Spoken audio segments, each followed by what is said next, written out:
afternoon, Detroit. Good afternoon. You're in tune to Ron March and Beverly D.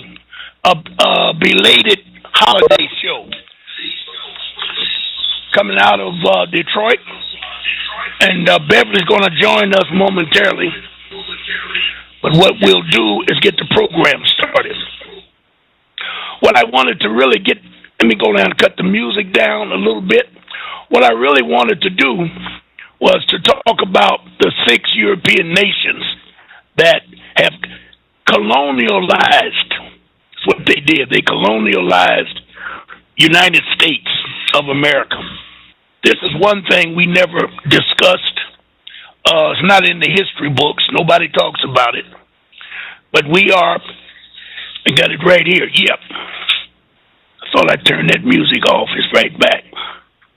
Okay, let's hold on. 1 second. Stopped.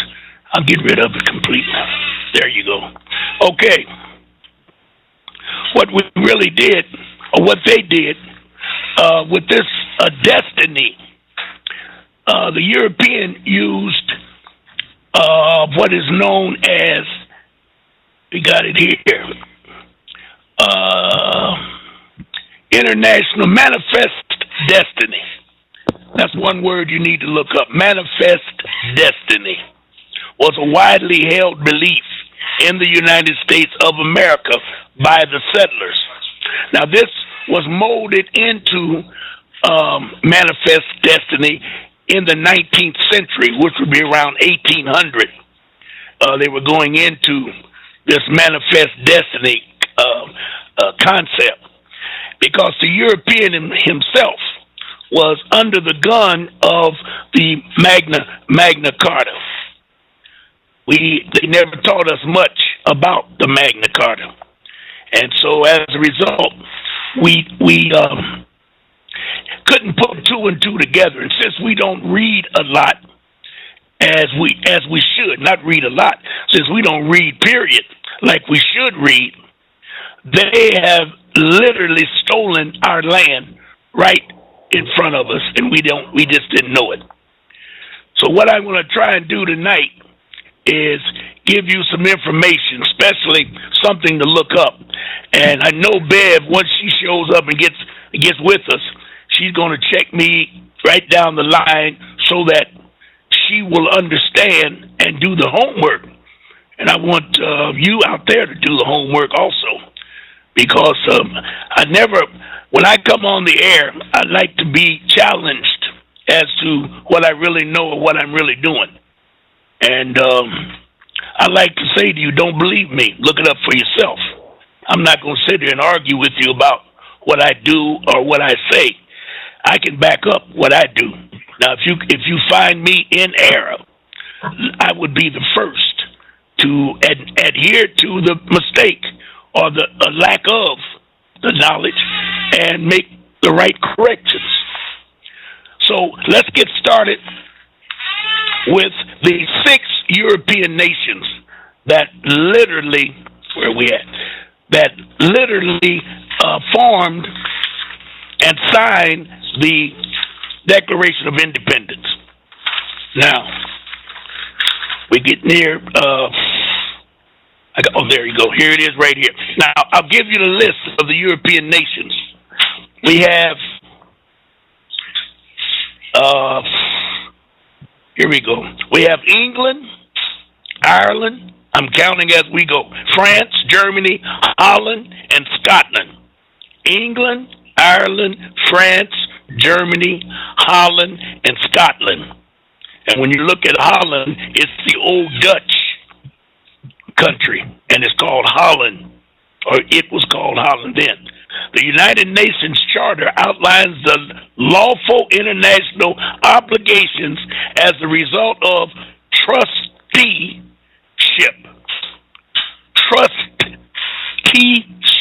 agreements. The de facto colonial governments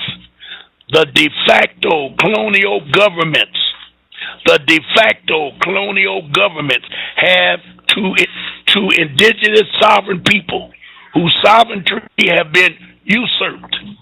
The United States of America is the corporate name for the 6 European nations. I just gave them to you. England, Ireland, France, Germany, Holland, and Scotland, who united to overthrow the imperial Moorish Empire and the Great Seal of Federal Republic government. Okay, are you there, Bev? Yep. Yeah. Can you hear me? Can you hear me, Ron? Yeah. Yeah, yes, I'm still in the car, but I can hear you. Okay, good enough. If you have a question, just check me, and we can deal with it now, or we can deal with it later. Okay. The United States will terminate the United Nations. Excuse me. The United Nations will terminate the United States of America's mandate over the Moorish territories and the Great Seal Federal Republic government once we regain our full measure of self-government. Once we regain our full measure of self-government. This is why they make us go to their schools and they don't teach us government. They don't tell us how to deal with it. We have to do all of this on our own. On our own. Now, the United States International Decade of the World's Indigenous People from 1995 to 2004 is the window period that the United Nations has set to terminate all mandates of territories currently administered as trust territories, thereby eliminating. Yes. What's that date again? Say that date again. 1995 to 2004. That was the window period that the United Nations have set to terminate all mandates of territories currently administered as trust territories, thereby eliminating colonialism and enslavement of the world indigenous peoples, which is us. Below is the United Nations Human Rights of Indigenous People. You need to look that up. The human rights of indigenous people.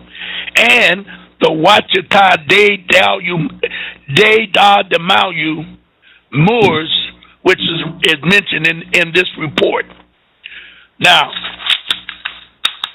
what happened back in early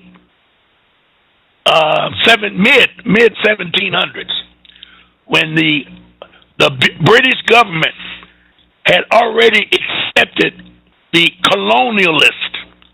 Remember that name, colonialist. I will call them. There I go again, Bev. I can't even say it. Albions that were in Europe, all over the world, wherever they were. The British, which are the brutish, these were blacks. The brutish Moors, keep that in mind. The brutish Moors accepted the colonialist. And they had them under, we know today as the Magna Carta. The Magna Carta. Under this Magna Carta, they set them up on the eastern seaboard of United States. And they set up 13 colonies. And they named them the United States. The first time the United States was in existence was when the brutish government of Britain sent those colonists, Albions, down from New York area down the eastern seaboard to set up commercial affairs so that they could work for Britain, Great Britain. This had nothing to do with the Moors that lived here in America or El Morocco. Had nothing to do with that. Now, the settlers were very upset with the conduct of the rules of the Magna Carta. They did not like to live under the rules. However, their conduct was such that they had to be checked at every every turn. They were rapists, murderers, killers. They taught us in school that they unloaded the jails. Well, that was their conduct. That was their culture. Nothing but wild maniacs. And so what they did, they sent them down out of Britain into the eastern seaboard and told them to stay in that area. Then the king at the time, which was King George III, set up what I've said, brought to the report several times in the past, Bev, which was the Proclamation line of 1763. The Proclamation line of 1763. And it was an imaginary line that was marked by the Appalachian Mountains. The Appalachian Mountains ran from Nova Scotia way up in New York, all the way down to the Carolinas. It's there today, still there. They were told, do not cross the Proclamation line, or do not go over into the other land, because it did not belong to you, nor did it belong to Britain. It belonged to the Moors, or other Moors, different sets of Moors that were living in North America. The settlers that came to the lands of the United States befriended the black Moors. When they realized that they had an opportunity to get free, they befriended the black Moors and even had a peace treaty with them. The original presidents of the United States at that time were of Moorish descent. There was a government already set up in the eastern seaboard, and I guess they I don't know how they got it approved, but they were given, they meaning the settlers or the colonialists, or what I call the Albions, they were given the land close to the eastern seaboard. The government of El Morocco that had presidents at the time, and the presidents were of Moorish descent. And upon the European arrival, they accepted them with open arms along with the Native Americans. And you know, we do that today. We literally accept anything we can possibly get, no matter what the color. I think I talked about that before. No matter what the color, we'll always accept, whoever shows up. We don't care. Okay? Now, they begin to organize themselves because they saw an opportunity with the friendship of the Moors. And we're talking now, I'll label them Iroquois Confederation.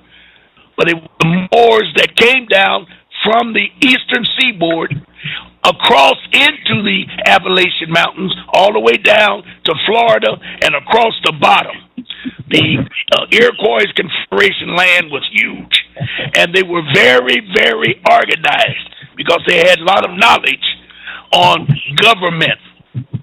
Most of your heavyweights came out of that area, such as Benjamin Banneker. Okay? Now, they set up what they call the first Constitution. Now, we know of only one Constitution, which was the Constitution of the United States, adopted in 1789. But there were three other constitutions prior to that. The first one was called the Articles of Articles of Association. It was adopted in 1774. That's when a lot of mischief was laid out. A lot of second meetings and secret meetings, and the Masonic order was used in order for the Albions to trick the Moors of that era to sign these particular contracts and teach them how to form a government. They had no knowledge of anything. They lived wild, as Malcolm would say, ate raw meat and howled at the moon. That was where they come from. We taught them everything they know, and we're still teaching them today. And they know how to steal what they get and then claim it for themselves. So the first Constitution was called Articles of Association, and we'll talk about that a little bit. The second one was called Articles of Confederation. It was adopted during 1781 through 1788, 7 years. And then there was the third, which was the Declaration of Independence.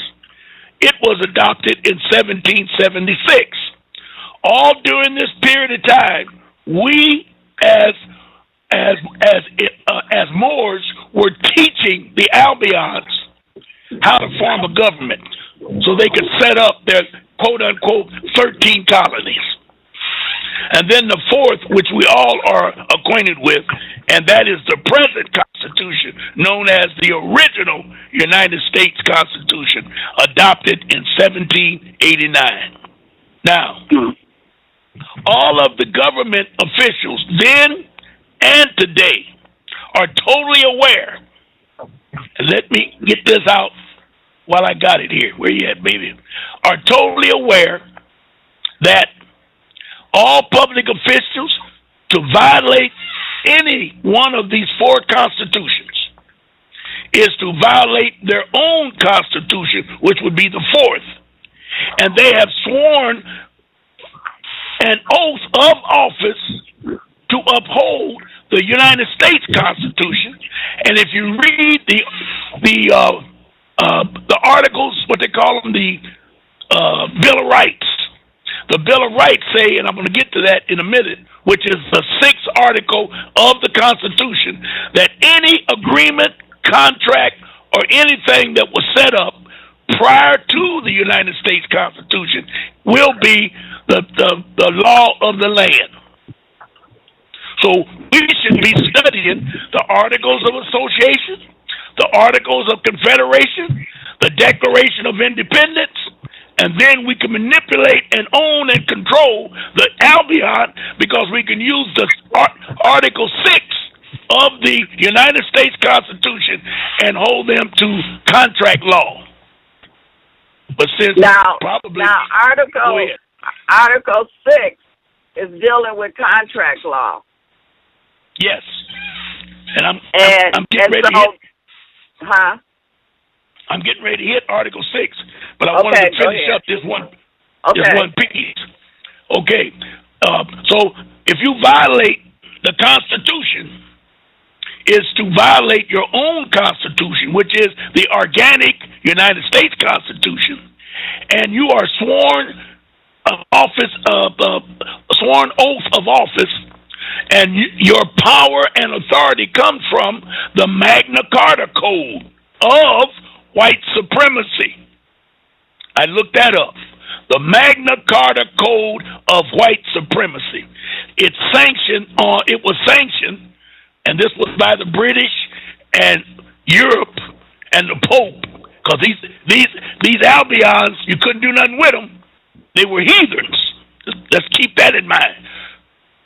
And that was sanctioned in 1215 by King John of England, which was a Moor.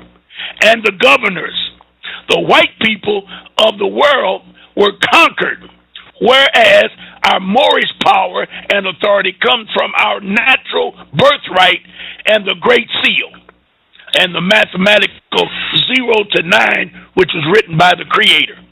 So what I'm saying in that paragraph is the Europeans were under that Magna Carta, and the Magna Carta was the code of white supremacy, and it was sanctioned in 1215, and that Magna Carta stands in place today. And white supremacy is the code of the Albions. They can't get around white supremacy, and their religion, quote unquote, way of life, quote unquote, culture, quote unquote, is racism. And Christianity. Now, I know that angers some black folks. It's got to, and I hope I do anger. Because if you study Christianity, it's only a way of life that you can do criminal acts and be sanctioned and forgiven for. You can, I'll say it again, you can commit criminal acts, and then you can go to church on Sunday or pay off the priest or the monk and be blessed, and you still think you're going to heaven. That's Ron, you know, that's where the confession come in at. So they tell you you can do whatever you want to do. All you got to do is come to the priest and make your confession, and you forgiven. That religion itself have murdered, killed, looted, stole, and have done more damage on earth than all other ways of life combined, Beverly. All other ways of life combined. I don't like to call it a religion because the first thing you think about is Jesus and God and all of that madness. And I don't want to go there because we of the Moors have a whole different concept of the supreme being. And it definitely is not of a Christian concept where you can commit crimes, murders, bomb all them people over there, and then go to church on Sunday and ask for forgiveness. That don't make sense. But that's what they do. And all of you that follow the doctrines of Christianity, you are a part of it. Whether you believe it, whether you want it or not, that's your choice. I don't even want to go there. But I'm telling you that the concept and doctrine of Christianity has done more damage on earth than any other doctrine put together on this earth, this planet. Now, the one thing that we need to do in order to be free is, first of all, examine the concepts of religion, quote unquote, way of lives, quote unquote, culture and beliefs. Examine it. Choose what you want to be. And then live in that doctrine of truth, justice, equality, and equality and righteousness. Live in that. That doesn't say anything about murder and looting and then going in and asking for forgiveness. It don't work. Okay? Now, Ron, you were saying that in the 1200s, the Moors they were in charge over in England too? Yes. Did I understand that right? So before Queen Elizabeth and all of them, those were black folks? Yes. Yes. Yes. And if you study the queen over there now, her relatives are black. Remember, Haile Selassie was a first cousin. I never could figure that out when I was young. I heard that. I don't know if you ever heard that or not. But the first cousin. See, we have to go back to mulattoes. Right. I don't think the queen is blonde hair, blue eyed. What I've seen, I ain't never seen her in person, but what I've seen in pictures, it's never displayed blonde hair, blue eyes, and pale skin. She's always had color of color, put it that way, and dark hair, dark eyes, all of that. So now I'll have to ask the question: what part of her is black? Maybe 10%, maybe 20%. I have no idea. You probably have to do a daggum DNA for what it's worth to even figure it out. And I'm not sold on DNA. They're only using that because, that's all I say. I'm not sold on DNA, but they use that. And even that damn Gates, Skip Gates, the so-called professor of Howard University, black history professor, has a program on, I'm not sure if it's on television or on Sirius Radio, but I heard him advertising it on Sirius Radio. That it's on program. Television too. Oh, okay. I think it's on PBS or something like that. Okay, so you know what I'm talking about. Yeah. And I guess he picks and chooses certain people, or they pay him to do a DNA to see who they are and their relatives are. And notice what he said when he was advertising it. I recall he was on YouTube, and he had not Oprah, but Whoopi Goldberg, couple of the comedians, and all, several prominent blacks, let's say, and they all claim to have Indian blood. Now, I've already said there's no such thing as an Indian, so I don't know what kind of blood they was looking for. However, he went a step further and said that most of their ancestors came from Scotland. Now, that'll really throw you off until you think for a minute and ask, how did they make that movie, Last King of Scotland, and put that blackie, Forrest Whitaker, was the king. Right. So that shows you that we have been all over the earth. And I also heard that St. Patrick was a black man, and he's from over there. Yes, and St. Patrick's Day, I've never read to get the complete concept of it, but it had something to do with black people, St. Patrick's Day, and that little green, ugly little leprechaun and all that stuff that deals with black folks. And the coat of arms that's over there all came from black folks. The coat of arms. You know what coat of arms are? What's the coat of arms? You're talking about when they're standing there with the swords or something? Yes. And the emblems that they put on the shields and maybe on their helmets and on the horses' cover and stuff, you put your coat of arms so they'll know who you are when you're riding up and riding around. They call it coat of arms. All blackies have a coat of arms. If you chase your ancestral stuff back, you'll find that you come out of England, which would be Britain, which would be New York, which would be the Iroquois Confederation, which would be Brutus, which would be Popeye and Olive Oyl. All of that's the same. Wow. All of that's the same stuff. Unbelievable. Yeah. But it's simple when you think about it. And we have been tricked. Everything we need to govern, we had, HAD. And they, through misrepresentation and trickery, they have taken it from us. Nope. We have given it to them unknowingly. And you've got niggas today that will get on TV and make comments. We need white people to run this. Like they said during this election when they brought this Peckerwood out of not Wyandotte, where did he come from? Livonia. They had a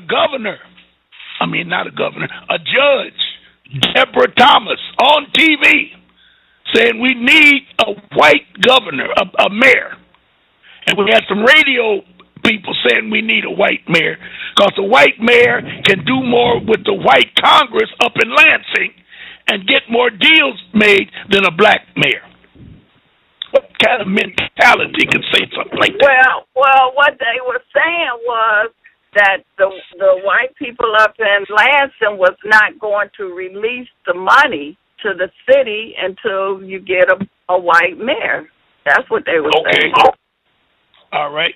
But I know, and you know, that not only is that against the law, we should have called their bluff on that and went on and did and governed ourselves. Long as our mentality is such, we will never, ever be free. So that goes back to what you asked me and what I'm telling you in regard to blacks being overseas, being all over the world in these European places today, and they tricked us through our ignorance to give up those places to them.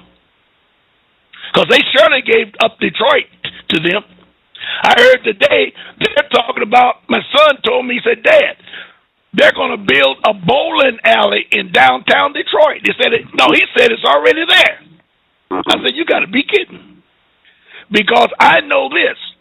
In 1970, late 70s and early 80s, Detroit, Michigan had the largest bowling membership in any city in the United States. And that membership was predominantly black. And they, through their manipulation and their economic destroying everything, moved and shut down all of the bowling alleys and made us, blackies, come to the suburbs and get that money up. I don't think that, I know there's two bowling alleys in Detroit that I know of today. Both of them are on Woodward. One near 8 Mile and one near downtown, the Veteran Hospital, downtown. And at one time, there was at least 25 bowling alleys in Detroit.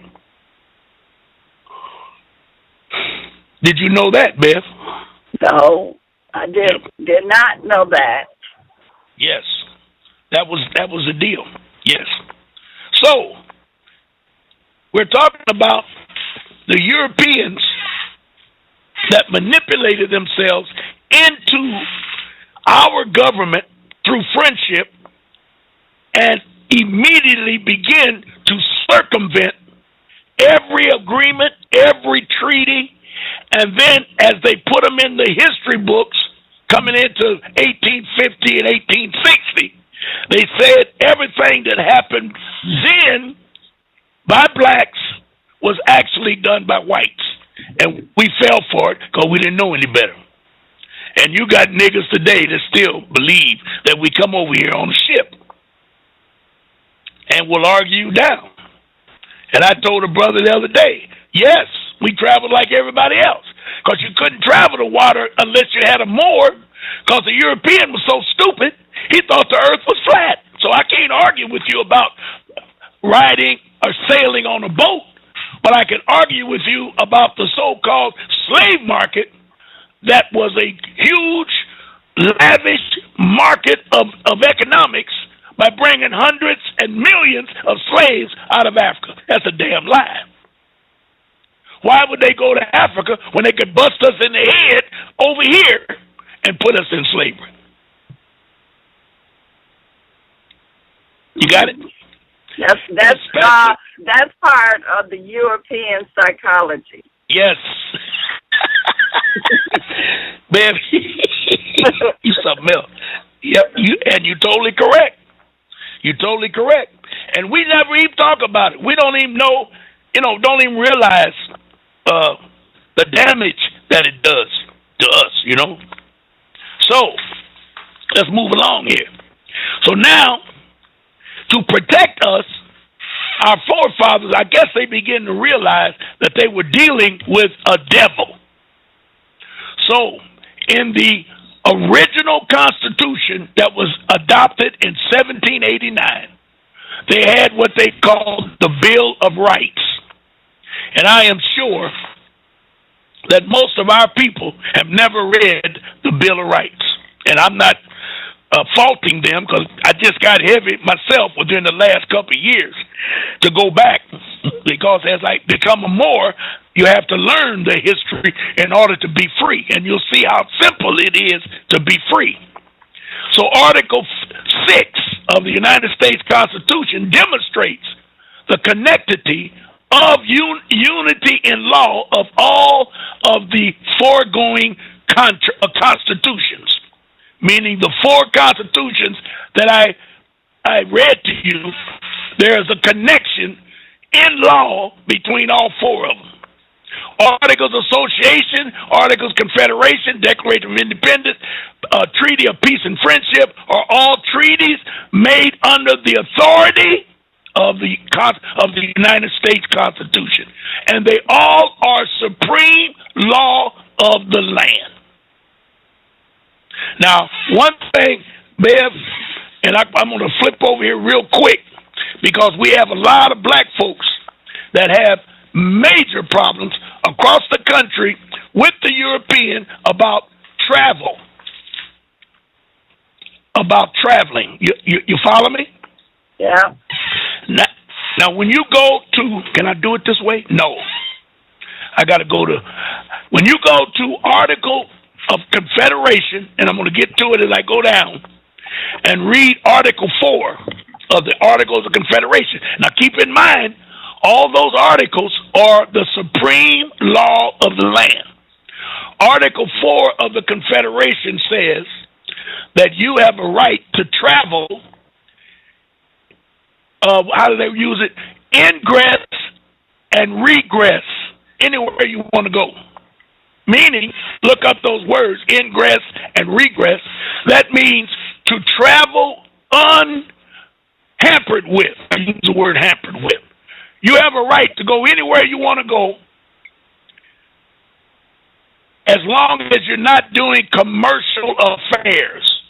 For example, taking your wife to the hospital, taking yourself bowling, just give you some examples. You have a right to do that. And you can ingress to go and regress to come back without being tampered with. Now, what does that mean? You do not need license, plates, driver's license, which is, well, you know that's wrong because they call it a driver's license. You don't need it because it's driver's license. You need travel license. Insurance, you don't need any of those things. It's in the Article of Confederation, and I just told you that it is the supreme law of the land.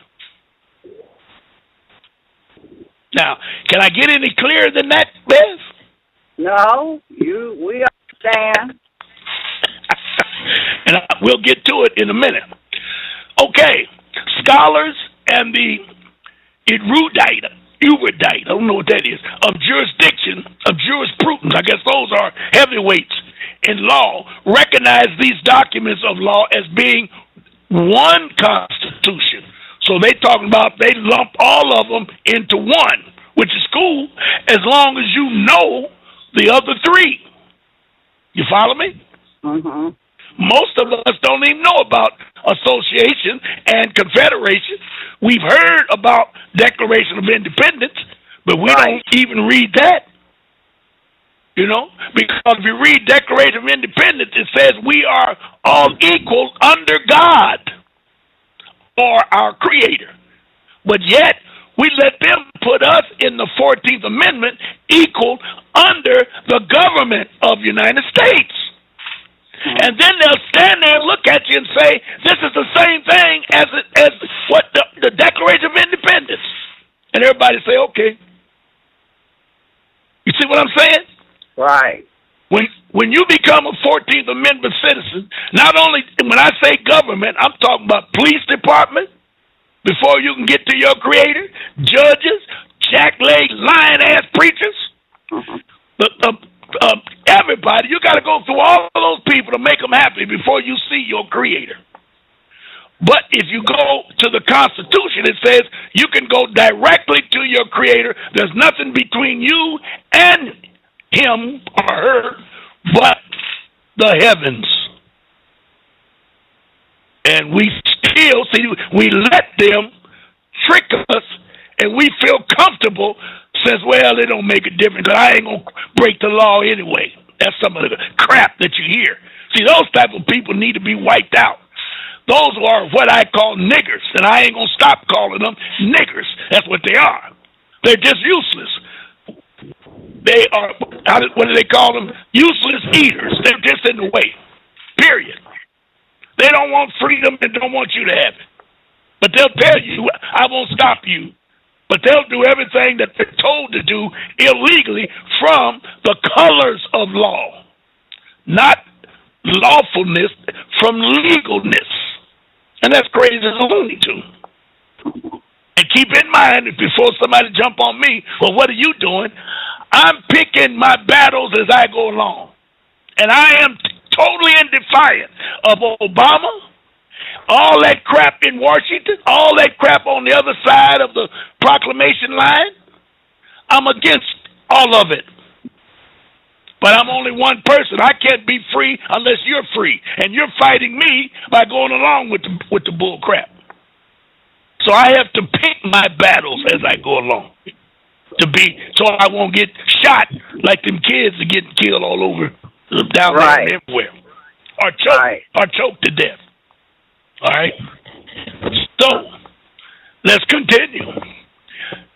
We talked about the scholars and the lawyers of jurisprudence recognize these documents of law as being one constitution. As the Moorish Americans relate the Treaty of Peace and Friendship from this perspective. Listen carefully. We're going into Article 6.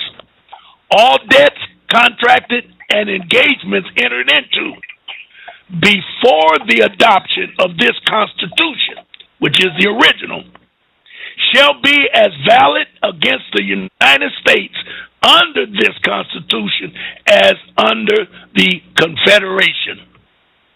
This is Article 6 of the Organic Constitution. This Constitution and the laws of the United States, which shall be made in pursuant thereof, and all treaties made, of which shall be made under the authority of the United States.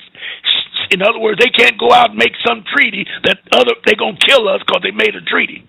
Shall be the supreme law of the land. And the judges in every state shall be bound thereby.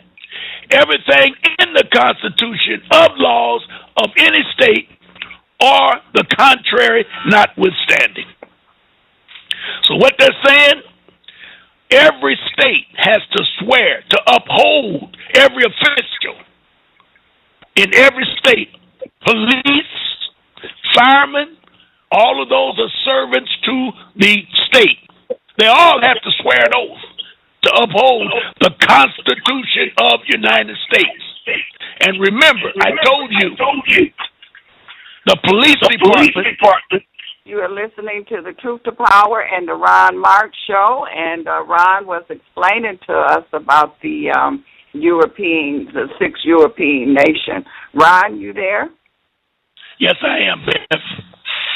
Yep, and let's give them another list, another name of these European nations that were formed, that was used to form the 13 colonies, and who are online, or better yet, they're on notice at the United Nations today. The United States of America is the corporate name, listen carefully, for the 6 European nations: England, Ireland, France, Germany, Holland, Scotland. These were all nations that were instrumental in so-called colonizing United States of America. Okay, so we got the United States, France, Scotland, England, Ireland, and what was the other one? Scotland. Holland. You missed Holland. Yeah. Okay.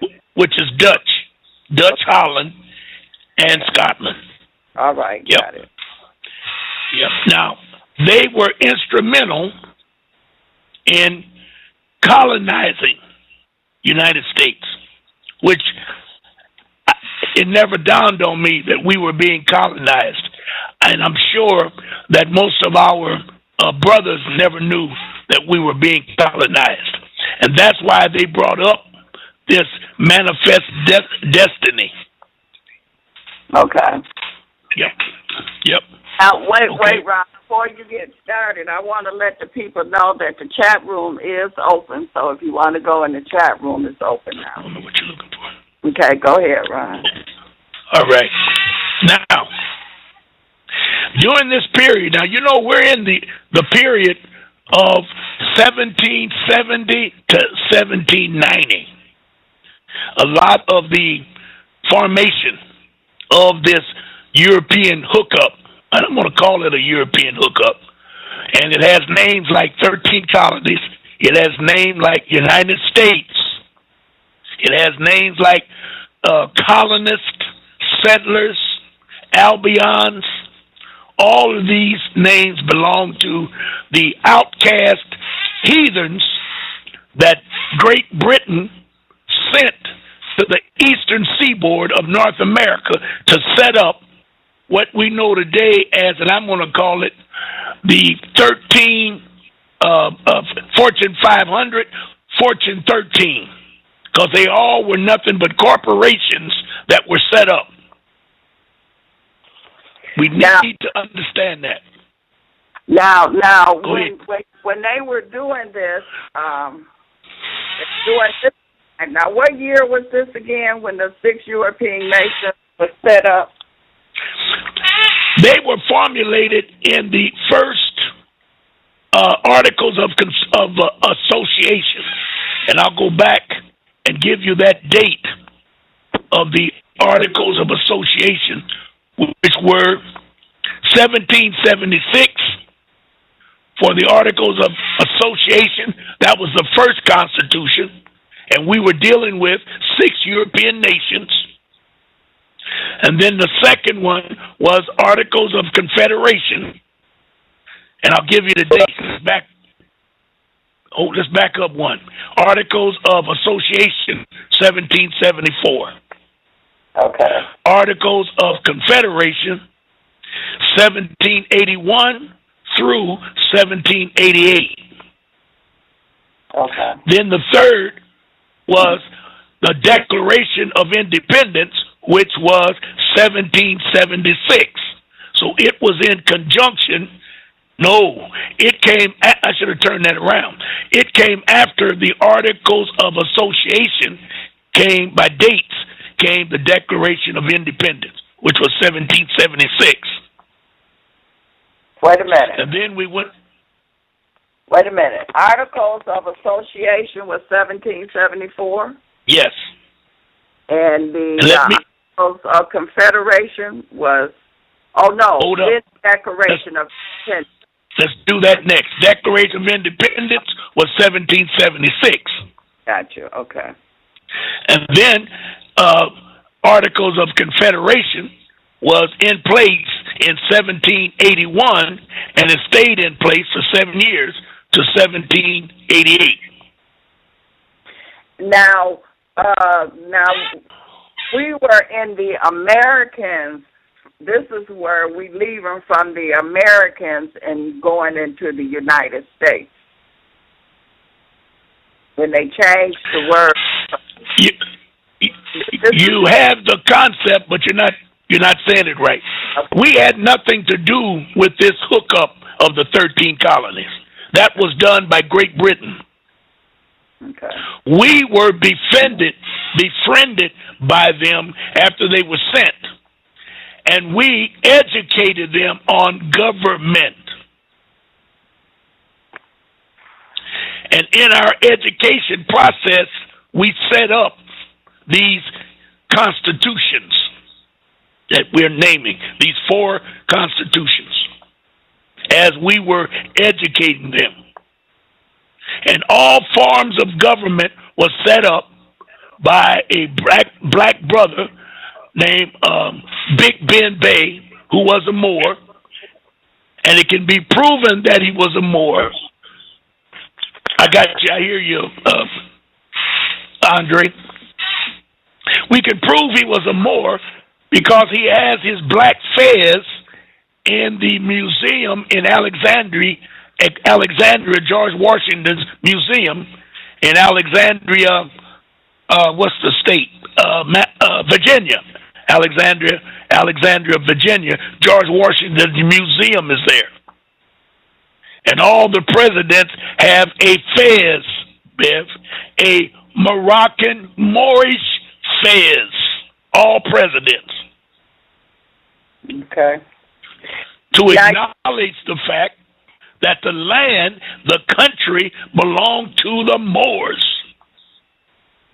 Now, you know what? Now that, I've been listening and studying to you the other day, Christmas, yesterday, the Pope was talking, and he said that he was coming to America. He didn't say the United States. I found that interesting, because why didn't he say he was coming to the United States of America? He said he was coming to the America. Because United States is nothing more than General Motors. United States is nothing more than a de facto government that's sitting in the seat of our original government. You got it? Got it. And now that you know, you're going to be recognizing that combination more and more often. They're going to call it America rather than United States. Now, this is why the president wears two different ties. The blue tie represents the 13 colonies, and the red tie represents America. So it's going to be important when the Pope shows what color tie will Obama wear. Now, I noticed when he was elected the first time, he wore the red tie. The wife had the red dress. The children had the red dresses. So he was representing America. Then the second election, he had blue on.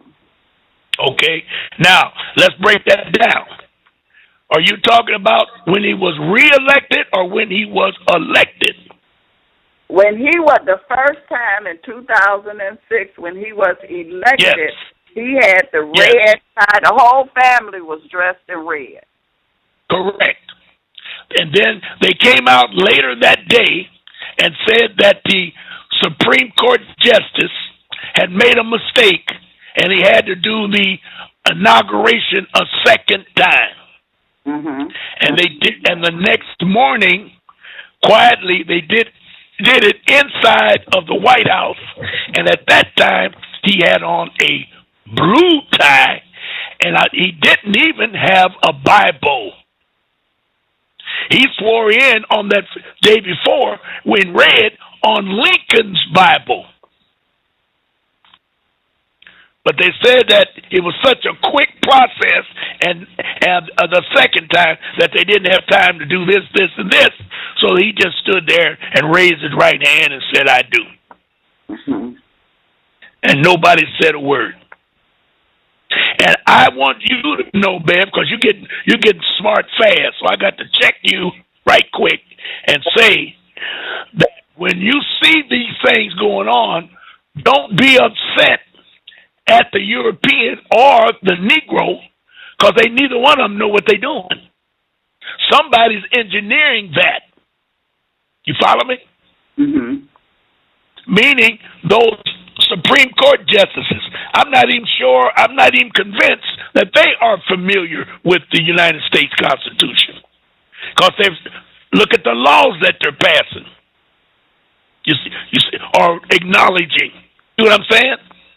And then they go off and get Uncle Remus nigga, like whatever his name is, the blackie, and come to find out all he has for the track record is he's a Mason. Now, he probably belongs to a couple of more secret orders, but the big one is the Masonic order that he's a part of.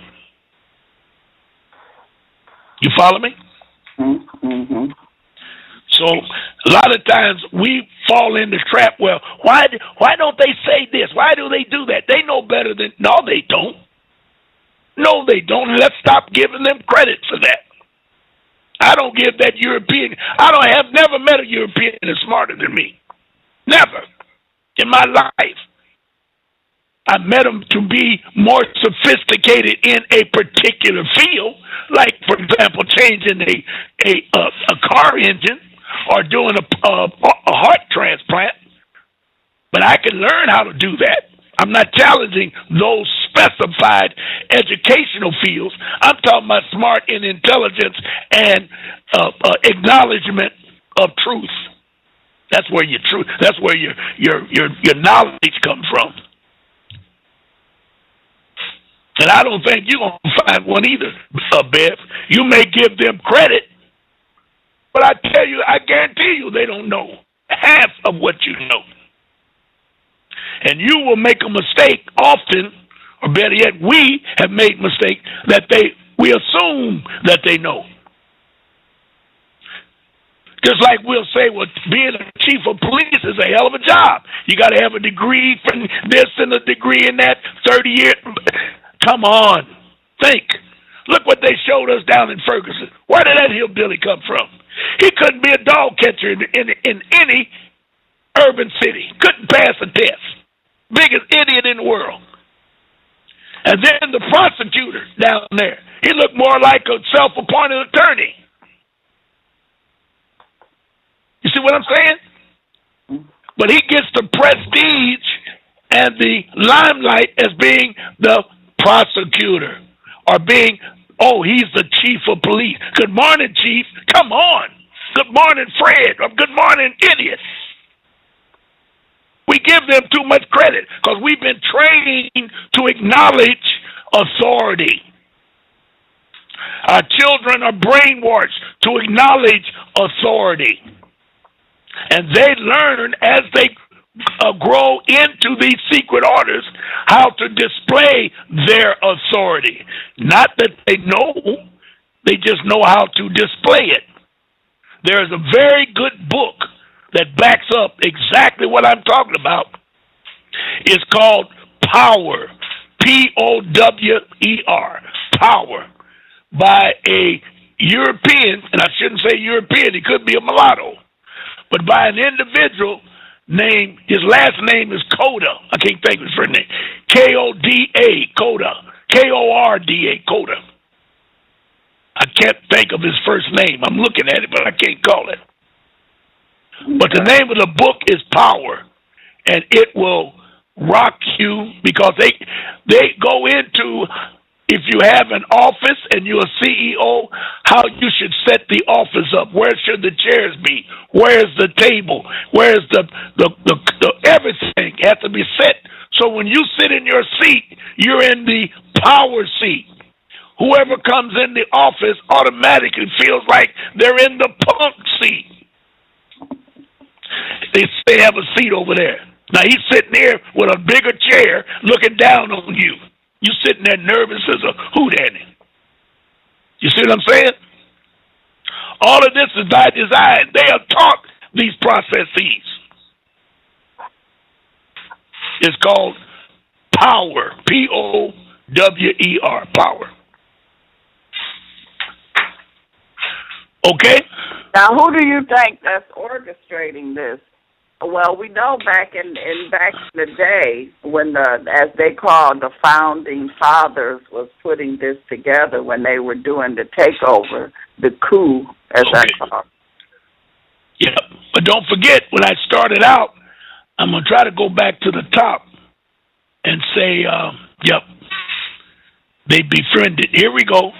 The settlers, or Albions, that came to this land of the United States, befriended the Moors. I'll say it again. They befriended the Moors. They became buddy-buddy with the Moors.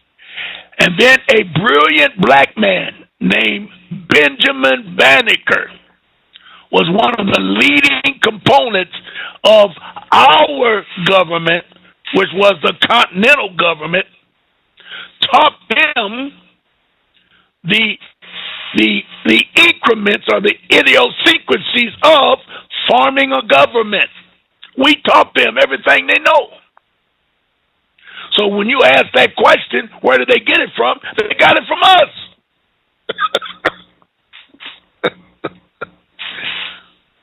You got it? This is why I love the movie. Now, Benjamin Banner, was he a beautiful... Banneker. Banneker. Yes. Was he a what? Was he a Buddhist Moor or was he a Iroquois? Iroquois Moor. I haven't had much information on that brutish Moor. It's hard to find it. The brutish Moors. It's hard to find it. And this is what confuses me, because I told you every Moor was black, but all blacks are not Moors. So you had these brutish Moors, and they lived very well. All of these kings and queens, knights, knights, esquires, which was lawyers.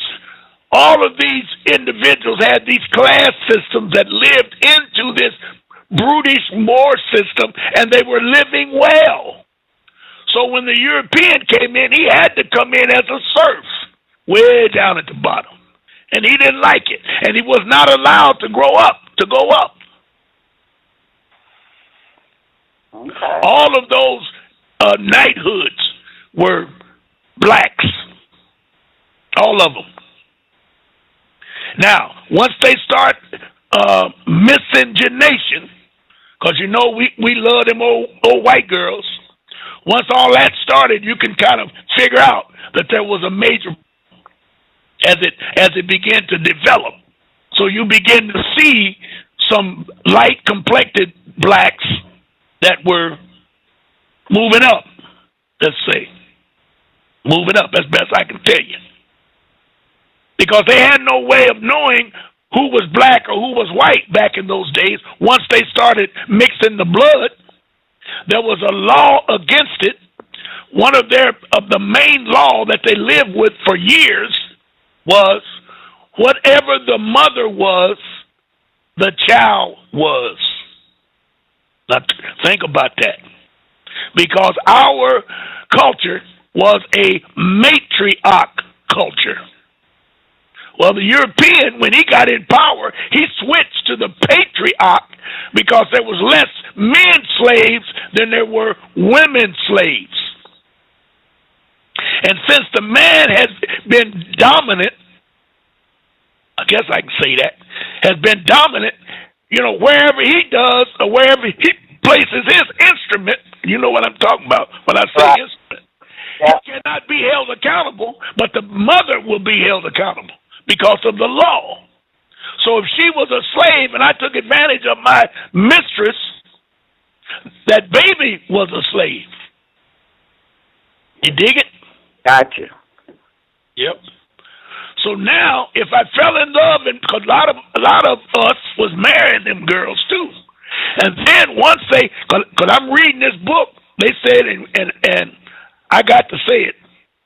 A lot of these girls that you see on TV today, them dashing Kardashian girls, and all these, them women are beautiful. I'm gonna say it. They're beautiful. And we were falling in love with them as quick as we was buying them on the slave market. Okay. And then we wanted to do something for our children. So we said we're going to leave our land. So here I am, a black male. Maybe I'm a duke or an earl, let's just say. And I got concubines. I might have 6, 8 of them. And I'm getting ready to die, and I want to leave everybody a little something. But the law said you can't leave them a damn thing, because they all come from them concubine women, because they're all slaves. They're not entitled to it. So now you got a political problem coming, because I'm going to vote so we can get rid of that law. And now you got a problem. And by the time you come out of 1600, 1700, 1800 to the Civil War era, you got mulattoes and half-ass blacks and half-ass whites everywhere. You see what I'm saying? And it became a humongous problem because it got so bad that the South, those Iroquois that were so angry at the northern, let's just call them Powhatan, they got so angry at them that the South passed a law of the Fugitive Act, and we talked about that. So that Fugitive Act gave them power to go up north, go up south, go anywhere, find that runaway, bust him upside the head. So think about it. If I'm going out and I see one of them old pretty girls, and I look at her features and say she got some black in her, I'm taking that chick with me. Boom. Bust in the head, throw in the wagon, she's on her way. You follow me? Yeah. Ron, somebody in the chat room, Morocco wants to know, did you get the forgotten cause of the Civil War? Who wants to know? Morocco. Is that his name or somebody from Morocco? No, that's his name. Oh. Tell him yes. Okay. He heard you. And I'm trying to figure out what to do with it. I'm reading it, of course, and I'm trying to figure out what to do with it. And if he emails me, I will tell him what my problem is. I don't want to go in it on the air. But my email address, we'll blast that out before we go. You can tell him now. What? Ron March Show? Oh, yeah. Ron March Show. Okay. Ron March Show at yahoo.com. Email me and ask me, and I'll answer you. Okay? And someone in the chat room is asking, I think they kind of new to listening to you, so they want to know, do you have some material for them to study? So they need to email you at ronmartshow@yahoo.com. Yes. Tell them to email me, and I'll put them on my mailing list, and I will immediately send them out enough to keep them busy for a month or two. Yes, you will. I got all kinds of things I send out. I just blast them to keep them quiet for a while. So just tell them to email me and say, put me on your list. It works. You can hear everything. And I just want to let the newer people that's listening that we are on today because of the holiday, but our regular day is every Wednesday at 6 p.m. Eastern Standard Time. And we'll be back on next Friday, probably at 7 this time, because of the holiday. But our normal day is Wednesday at 6 p.m. Eastern Standard Time. Correcto. And you are Saturday on Saturday. Go ahead. I'm on Saturdays at 4 o'clock, and we just set up a blog, just like you have, Blog Talk. I'll be blog talking tomorrow at 4 o'clock, along with my website. And we're on right now. My blog talk show is connected right now, Bev, with us. So I'm going to talk to you about that. Okay, is it the Ron March Show? What's the title? Ron March Show? Yes, is that your blog? Yes. Okay. Blogtalkradio.com, Ron March Show. Okay. Yep. Now, I'm going to talk to you. I'll call you offline, Beverly, and we'll talk about it. But we're going to hook up. We're going to blast all over the world, baby. We're going everywhere. All right? Okay. All right. So, did I answer your question in regards to blacks all over the place, all over the world? Right. And, you know, we were all over in Europe when we were in Spain, and we were all up in Europe when we were in England. When they sent them back, we ran them out of here. In that same period of time, going into 1800, John Hansen ran all foreigners off of the land. Now think about that for a minute. John Hansen, who was a Moor from America, not a Moor from Great Britain, not a Moor from Spain down in Florida, not a Moor from Germany. I got some maps, Bev, of some of the countries that were here. And we were told, or in study, that all countries started, in other words, the old world is United States. I hate to say it. Is North America. The old world is North America. The new world is them countries over there. Because if you look at the charter for those countries, when they were founded, they all were founded after 1776. Okay. And I can prove to you right now that, and I need to talk to some heavyweights in the Moorish nation, because I'm going to prove to you right now, Bev, how treacherous this European is. Because I told you, as we set up the proclamation, not we, the Moors set up the proclamation line and told them Albion settlers, colonists, not to cross over and to live on the eastern seaboard. You got it? Mm-hmm. All the other countries were here. In 1956, listen to this date, Dwight D. Eisenhower, as president, founded the country of Morocco. Hear me clear. We were known as, our original name is El Morocco. So they knew that they were in trouble. This is how big this lie is.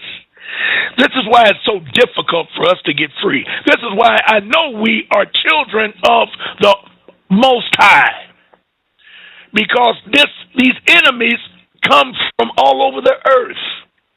They moved the name El Morocco out of North America and put it in Africa in 1956. Think about that. Isn't that when they had the movie star to marry the king of Morocco back during that time? What was her name? I know. Grace Kelly? Yes. Yeah, married the king of Morocco. Yeah, I don't know. I don't think so, because I was older. In 56, I had to be 15 years old, and I know I didn't give a damn about Grace Kelly, because that, she was out of my league. Right. But I do recall reading it later, so I'm assuming that it happened after 56. I could be wrong. I know it was somewhere. But you know it. 50s or the 60s, somewhere up in there. Okay. Well, I can agree with you, but I'm not sure, because I don't know. I never looked at it. But think about what I said. Why would he do that in 1956? Now, if you can get some thought out of that, I'll add one more thought that will really confuse you. Since our original language was Arabic, our original religion was Islam, and we are waking up through the great year, which would be Aries, Pisces, and Aquarius, which is I know. We came from I am, I believe, to I know. You know where I'm at? Mm-hmm. Okay. They started this conflict with the Middle East out of nothing. Think about it. When they started this conflict, Middle East had no weapons, no airplanes, nothing big, no way to come over here and attack us, no way to get to us. But all of a sudden, we've been at war all of our lives with the Middle East. In that war of the Middle East, they have only, not threatened, but they've only degraded Islam to such an extent that most people are afraid to say they have Islamic religion. Right. Because the Albion will shoot them. Yeah. Well, you're a terrorist if you Islam. Yes.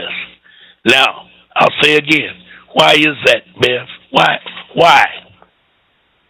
Why are they a threat? Why are they such a threat? We know that we know the Albion has been stealing their oil, stealing their gold, stealing the land, and then they say they're a threat, and now they hate Islam. And Islam have always been a religion, way of life, I got to change it, of peace. And all they show us is somebody fighting over there, And if you bombing my home, I'm not allowed to fight back? What the hell is wrong with these people? Now, I'm going to be called a terrorist. You fly over with them damn drones. Bush had those big B-52 bombers bombing Vietnam, all over there in Iraq, all of that crap. And as soon as we catch a pilot and beat his butt, now we are just heathens, terrorists, and not playing fair. Who ever heard of such crap madness? And nobody says anything because we've been trained in Christianity, so we believe that they can do that in the name of Jesus. Come on. And nobody says a word. They get on TV and just talk like crazy. You know, they just chopped off another one's head. Oh, yeah? Okay. You just bombed the whole village and killed babies, children, grannies, seniors, everybody. Now, and they don't have hospitals.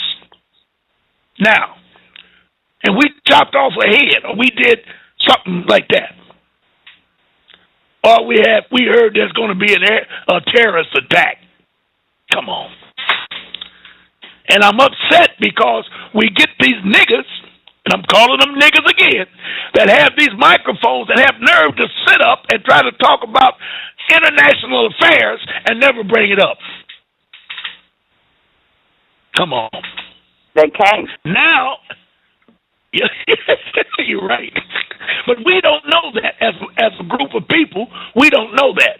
Because now I'm still looking for my girlfriend, Vanessa Perry Harris, that comes on the weekends. I'll be looking for her in the morning. She was not there last week because she put that tape out.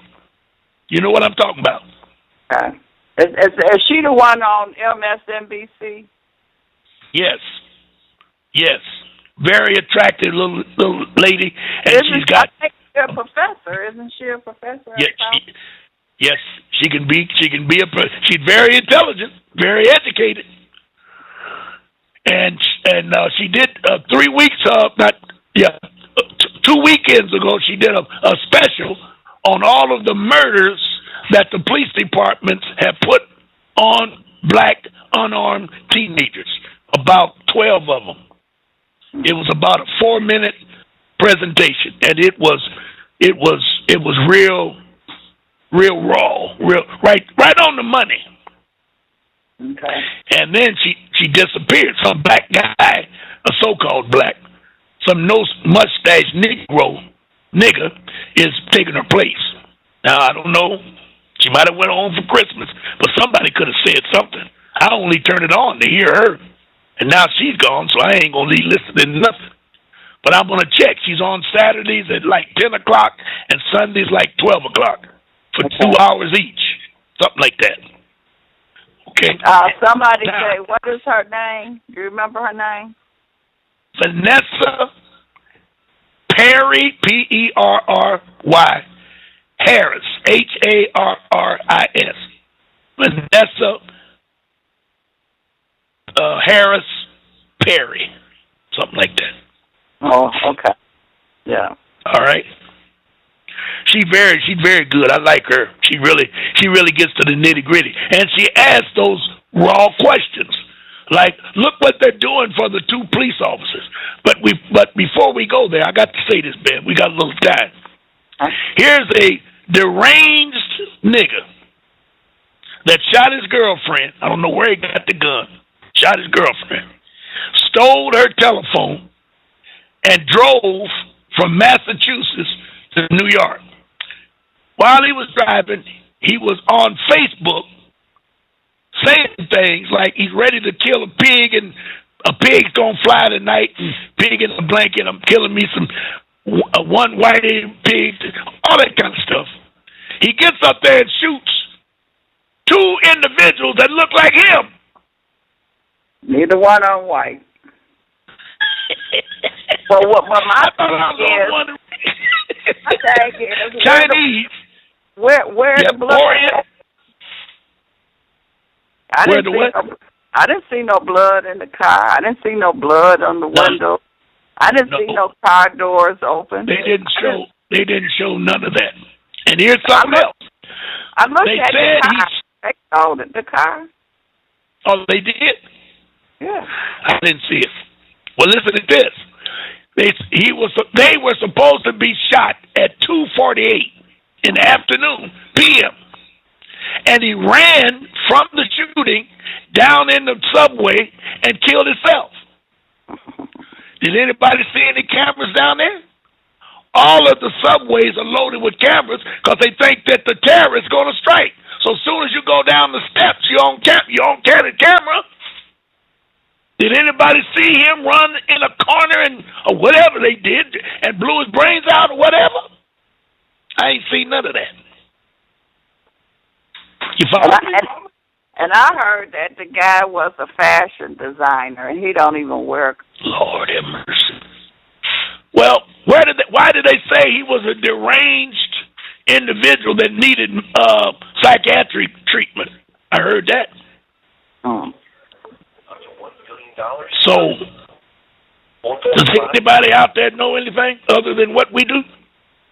Well, Dick Gregory did a thing on it.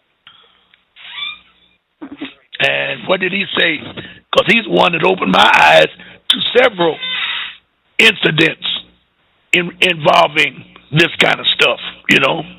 Right. To keep looking deeper. Because he went back to Trayvon Martin and said Martin was in a gated area that has cameras and checks everybody that comes in to this area. He was supposedly left at halftime to get some Skittles, but they said he was killed at 7 o'clock-ish, and the ball game hadn't even started yet on the timetable. Right. Now, what?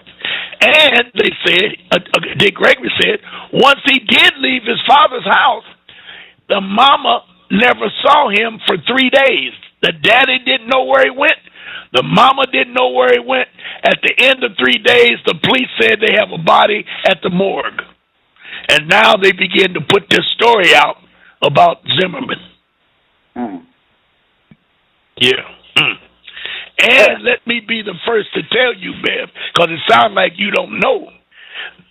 They said, and I thought I sent you the documentary.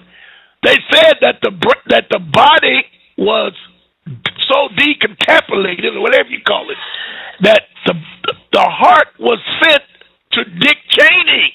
Yeah, I heard. Cheney took the heart. You hear that? Yeah. Help me, somebody. And then somebody was saying they said that it was an anti-terrorist exercise. It wasn't real.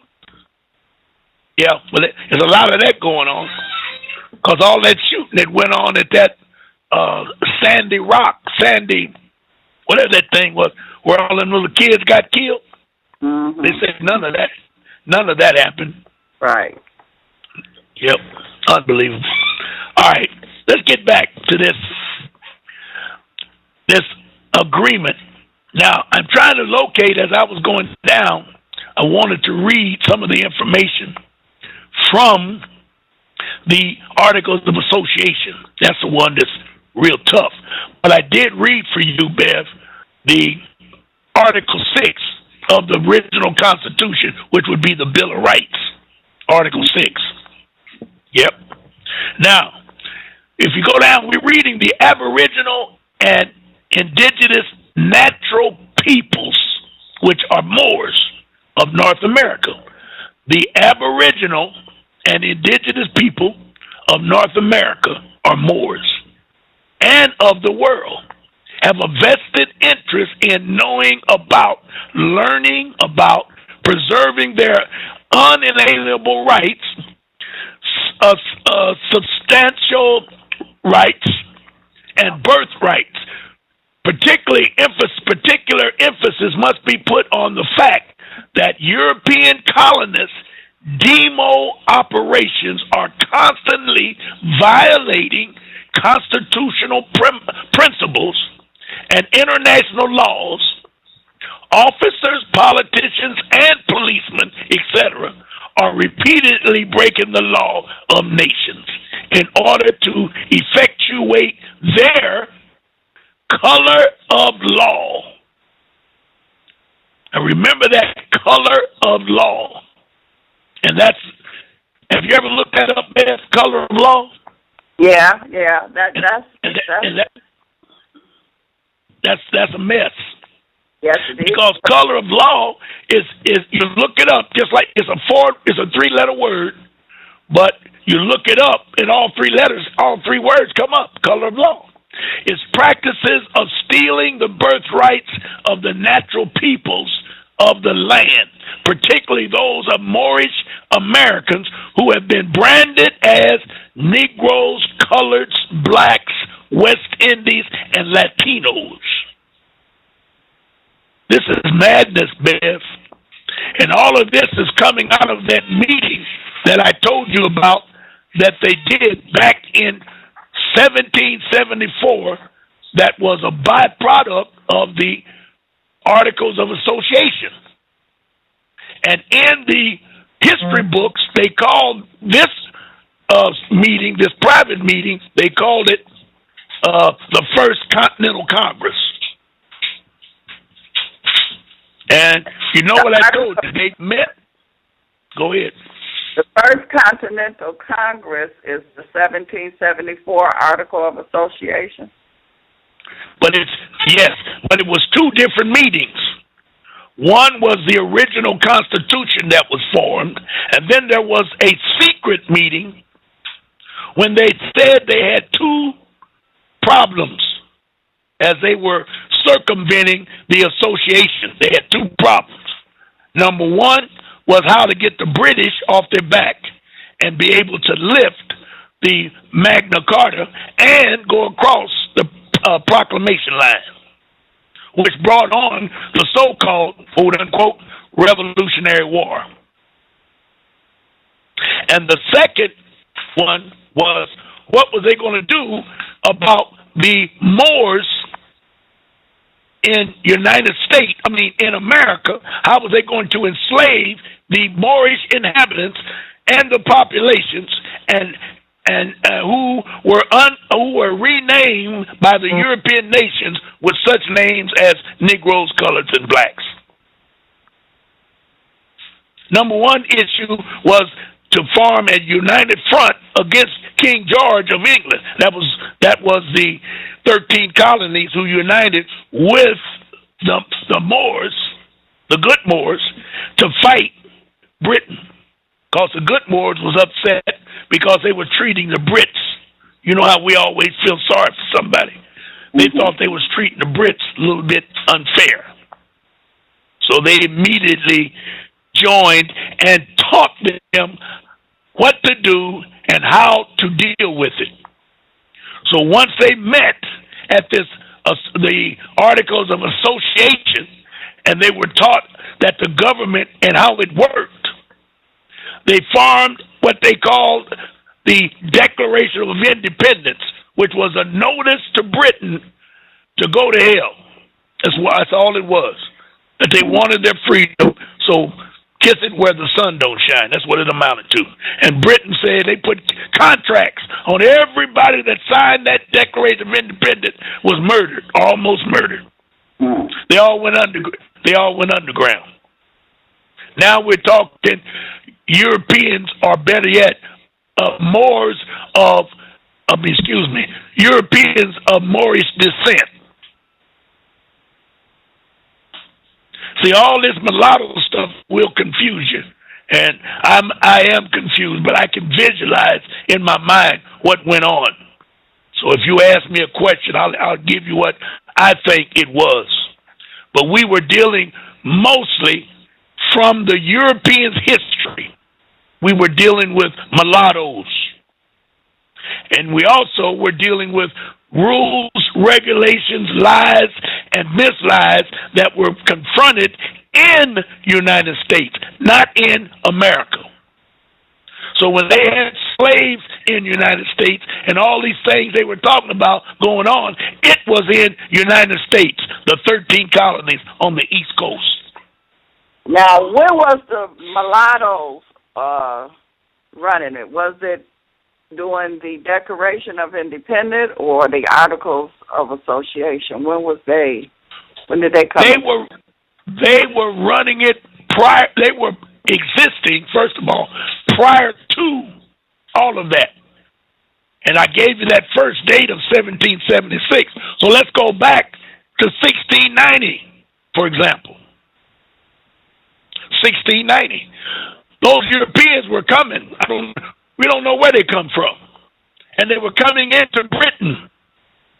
And they were coming in as subjects of what I call it, Magna Carta, code of white supremacy. They were all conducting themselves. That's all they knew. And this was part of their nature.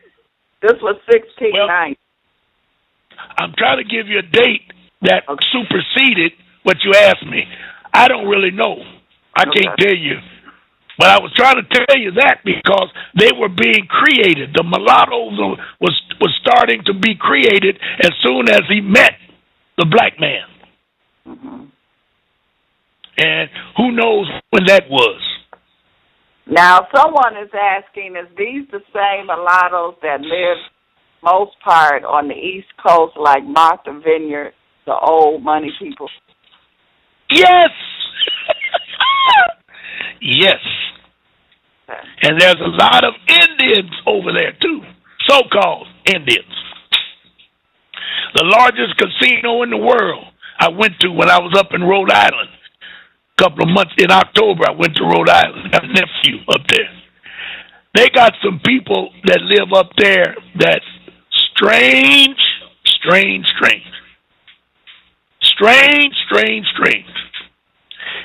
And I don't want to stick my neck out, but I tell you, I couldn't find none of them that I was angry with because it was all so peaceful. I never met any white folks like that. And they had a group of blacks up there from an island off of Africa. My wife calls it Verdes. Some of the most beautiful skin people. And they got about 30%. Is it 30? Yeah. They got a Verdes community up there in Rhode Island. 30% of them is Verdes. They in politics and everything. And they are above and beyond the nigger, colored, black. The Indians have more than the Negro, colored, and black. But I want to say they're nice. I don't know. I had never met any Europeans like that. And they wasn't blonde hair, blue eyes, and pale skin. And I'm not trying to make excuses, but they probably had some black in them. I don't know. But that race was not an issue. Let me say it better. I did not see race as being an issue when I was up there. Now, they may have hidden it. It might be some type of racism that I've never seen before. Maybe. But I didn't see it. And my nephew, who lives well, took me everywhere. He knew the mayor by first name, and we went into nightclubs. We went into all of the places. And I didn't have a problem. Nowhere. Okay? But while they were formulating that secret meeting, Bev, that later became on the record as the First Continental Congress, they were plotting in the beginning how to circumvent the blacks and take them over. And using, as you call it, and I told you about, they call it European psychology. And it hasn't stopped. And it hasn't stopped. Now, here is a letter for anybody that challenge you on anything I've said thus far. This letter is on file at the White House, in the Museum of George Washington. You can find it anywhere online. It's called Letter from George Washington to Muhammad Ahmed Abdullah, the Sultan of Morocco, in the city of New York, December 1, 1789. Have you ever read the letter, Beth? No. I'm looking at it. Since the date of the letter which the late Congress, by their president, addressed to your imperial majesty, the United States of America have thought proper to change their government and institute a new one,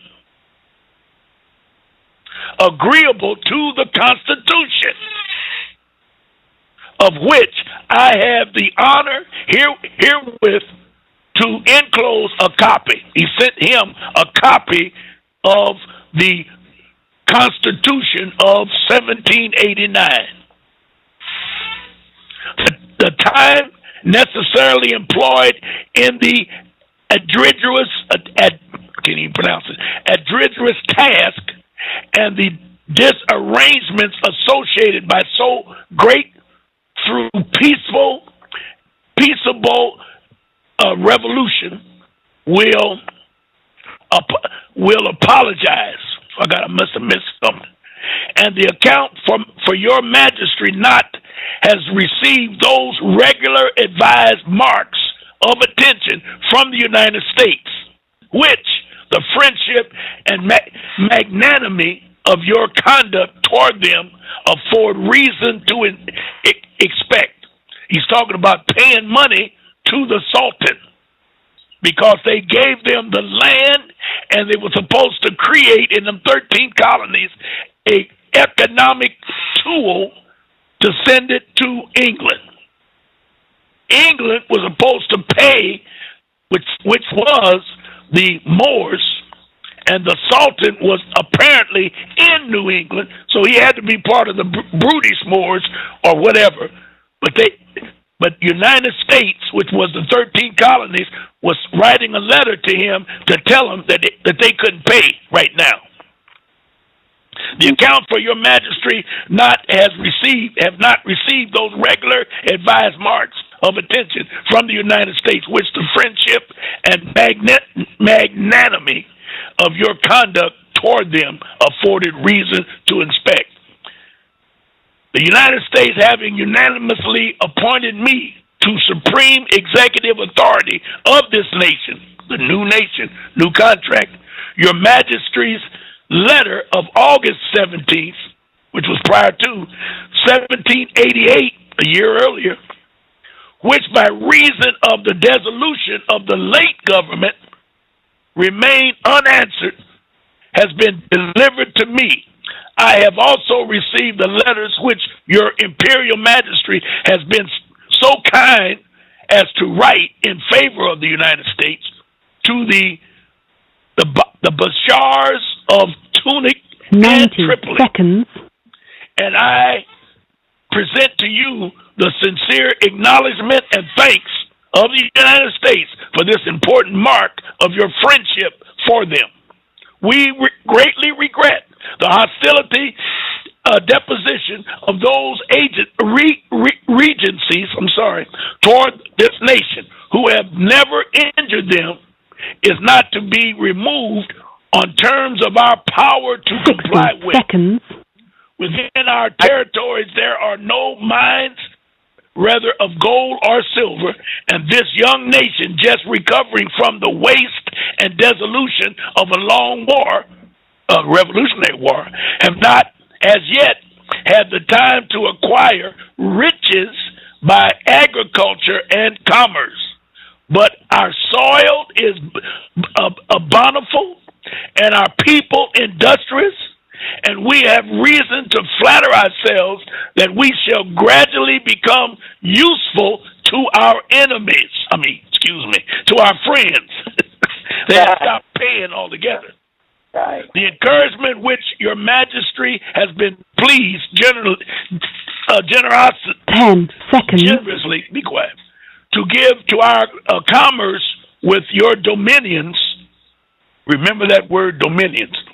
The punctuality with which you have caused the treaty with us to be observed, and the just and generous measure taken in the case of Captain Proctor, whoever he is, I may look him up, make a deep impression on the United States and confirm their respect, attachment of your imperial majesty. It gives me great pleasure to have the opportunity of assuring your majesty that while I remain at the head of this nation, I shall not cease to promote every measure that may conduce to the friendship and harmony which so happily subsits between your empire and them, and shall esteem myself happy in every occasion of convincing your majesty of the high sense, parentheses, which in common with the whole nation, I entertain the magnanimity, these words is killing me, wisdom and benevolence of your majesty. May the Almighty bless your imperial majesty, your great and magnanimous friend, with his constant guidance and protection. Signed, George Washington. Now, wait, we're getting ready to go off. For those that is listening on the computer, you can call in at 347-215-8041. Listen over the phone.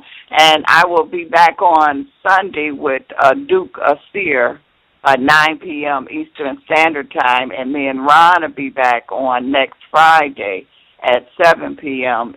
Eastern Standard Time. Ron, is someone in the chat want to know who is on the reservation? Are these white folks masquerading as Indians? No, they're mulattoes. They were the cast outs that the Moors would not let them have their nationality, or better yet, they were Negroes, colors, and blacks, but they were mulattoes, so they didn't fit the mold because they were light complected. And so United States went to them and united them and told them, if you work with us, we will feed you. You don't have to work for the rest of your lives. We'll feed you, give you anything you want, educate you, do this, do this, do this. And they fell for it. But what we want you to do, number one, do not unite with them niggas. And when we get ready to fight them, we want you to fight with us against them. And they agreed. They agreed. So that's who they are. They're the mulattoes. Yes. Yes. But they were given Indian names, because we'll do a show one time, Bev, on dolls. Tell that person to look up DAWES, Dolls Rolls, ROLLS. It was founded back in about 1850, 1860. And they worked with it all the way up to 1934, when they set up what we know today as the 5 civilized tribes. And they took our surnames. This will blow his mind. Our surnames, because they all had Moors in them. So the Dolls Roll took El, Bey, Day, Das, and Ali. El, Bey, Day, DAS, and Ali. 5 of our Moorish noble titles, and broke it down into 5 civilized tribes and tricked those Moors to become a nationality which the European gave them. It's not a birth nationality. And then the European turned around and gave them land which they already had. But they set up treaties, and every treaty was a trick. So every time the so-called Indian or mulatto violated the treaty, it was in the treaty, violated the treaty, it was in the treaty in some secret clause or small print that they had to give the land or parts of the land to the United States. And that's why the Indians are upset today, because most of them, especially the young group, are looking through the trash and mad at their ancestors for doing what they did, and they said they're not a part of it. And what really made it all fall through was the fact that the treaties were signed by males, and the culture of the Moors is matriarch. You cannot have land. You cannot own land. Land belongs to the Creator. And the female is the mother of the land, and the males are the protectors of the land. So you can't give the land nowhere. And if anybody ever been to Africa, all you got to do is just stop any native over there and ask him, first of all, what's the name of his tribe? And when he tell you, ask him, where is his land? And he will turn and point quicker than you can blink an eye. Is over there.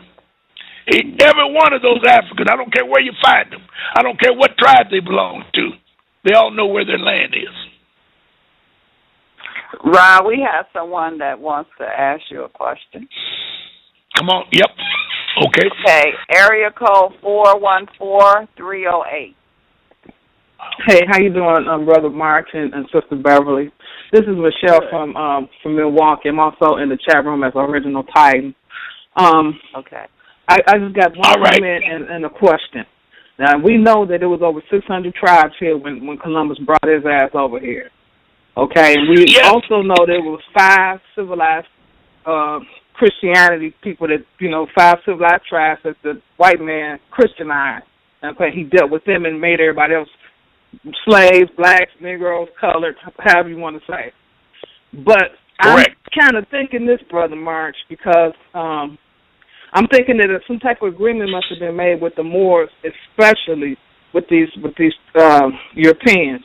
The reason why I say that is because we got these old money blacks living in places like, Martha's Vineyard and different high societies that you will never hear about them in the media.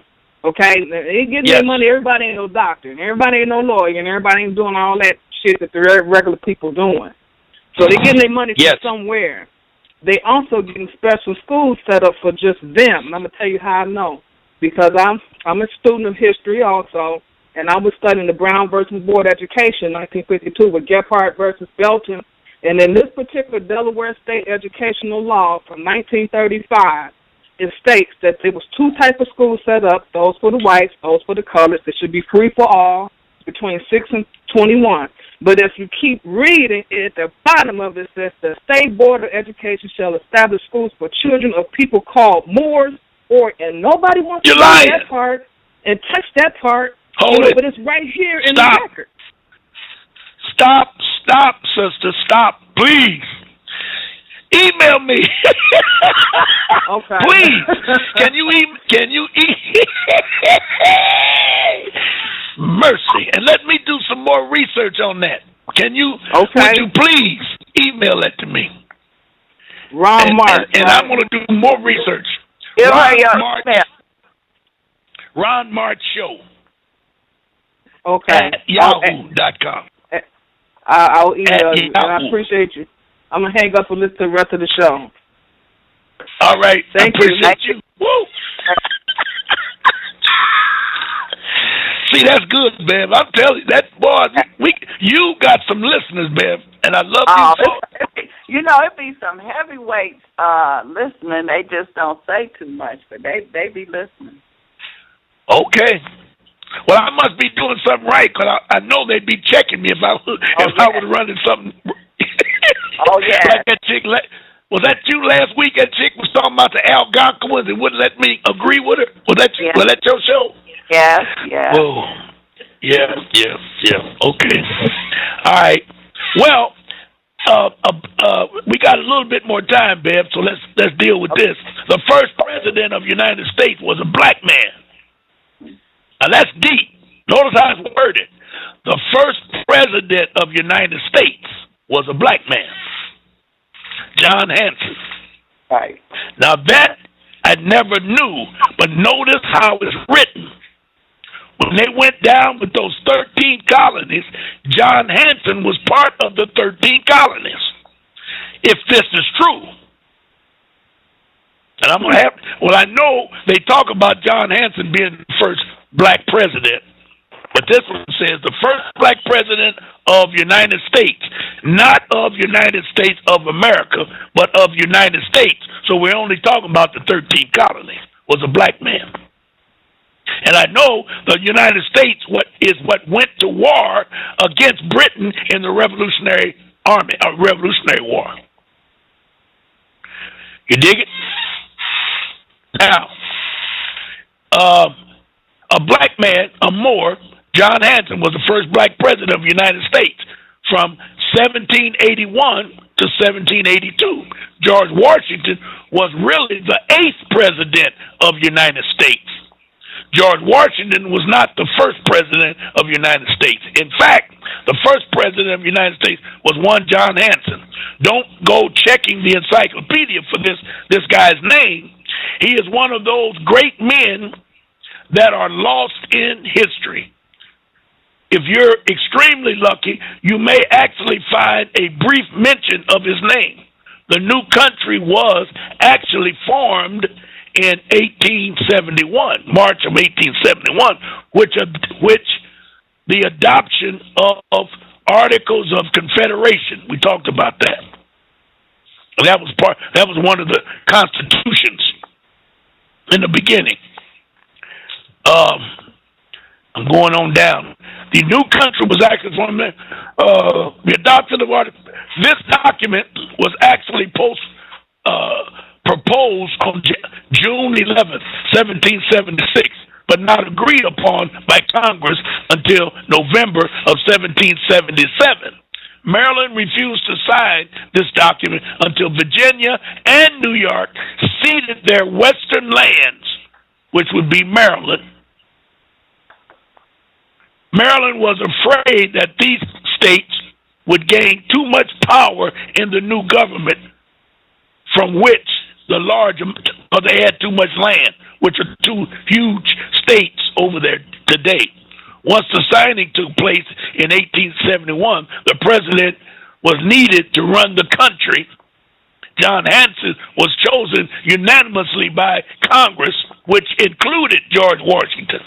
In fact, all the other potential candidates refused to run against him, as he was a major player in the revolution and extremely influential member of Congress.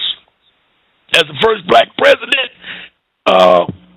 Hansen had quite the shoes to fill. No one had ever been president, and the role was poorly defined. His action, there you go again, teaching some government. His actions in office would set precedent for all future presidents. He took office just as the Revolutionary War ended. Almost immediately, the troops demanded to be paid, as would be expected after a long war. There was no funds to meet the salaries. As a result, the soldiers threatened to overthrow the new government and put Washington in, there we go, put Washington in on the throne as a monarch. All the members of Congress ran for their lives, leaving Hansen as the only guy left running the government. He somehow managed to calm the troops down and hold the country together. If he had failed, the government would have fallen almost immediately, and everyone would be bowing to the king, Washington. In fact, Hansen sent 800 pounds of sterling silver by his brother Samuel Hansen to George Washington to provide the troops with with shoes. They didn't even have shoes. Hansen, as president, ordered all foreign troops off American soil. There we go. Why were there foreign troops on American soil if they only teach us about Revolutionary War against Britain? And the answer is coming from me, that all the countries, all foreign countries, were here in the beginning. And John Hansen ordered them off of the soil. And as the removal and to remove all foreign flags. This was quite a feat, considering the fact that so many European countries had a stake in the United States since the days following Columbus. Hot to mighty no. Hansen established the Great Seal of the United States, which all presidents have since been required to use on the official documents, the Great Seal. John Hansen also established the first Treasury Department, the first Secretary of War, and the first Foreign Affairs Department. Lastly, he declared that the fourth Thursday of every November was to be Thanksgiving, which is still true today. Did you know any of that, Beth? Yeah, I had heard some of it, not all of it. Yep.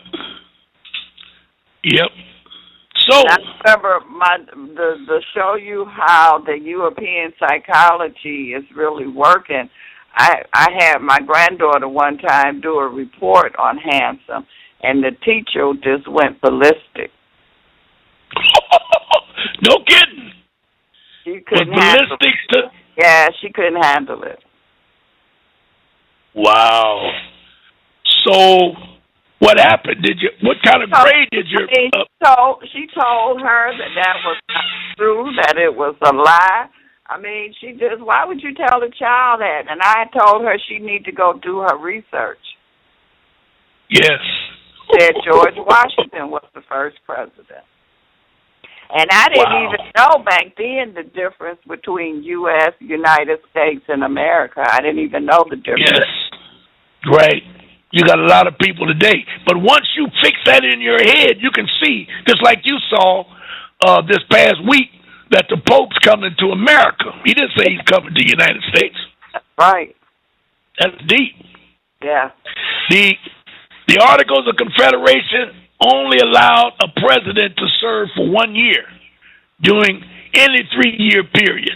So Hansen actually accomplished quite a bit in a short period of time. 6 other presidents were elected after him. They got all their names here. They got 1 year, all prior to George Washington taking office. So what happened? Why don't we ever hear about the first 7 presidents of the United States? It's quite simple. The Articles of Confederation didn't work well.